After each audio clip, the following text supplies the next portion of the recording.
Käes on mai lõpuperiood, 26.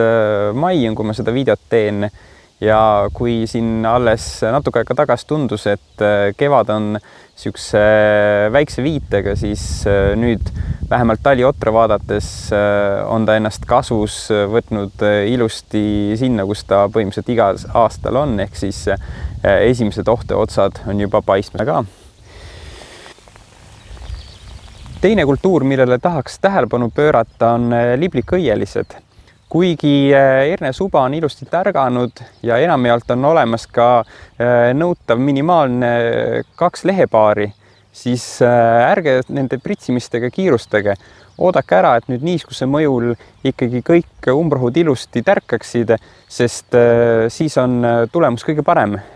Quorum Dashi kasutamisel veel meeles peaks, et kindlasti 1:1 kasutusnorm, Quorumit Dashi sama palju. Teine asi, millele tähelepanu pöörata, on see, et kui te segistisse Dashi sisse kallate, siis mitte teha seda siukse suure hooga sinna nõusse korraga sisse, vaid pange ilusti vesi voolama ja siukse peene nirena kallake see Dashina sisse, siis on kõige kindlam, et probleeme ei ole tulemas. Quorum Dashi õige kasutusaeg on võib-olla veel olulisem isegi oapõllus, sest uba ka teada-tuntud mitte väga konkurentsivõimeline umbrohtude suhtes. Seega kindlasti oodake ära, millal umbrohud on tärkanud ja alles siis pritsi ära, siis on kõige parem tulemus. BASF.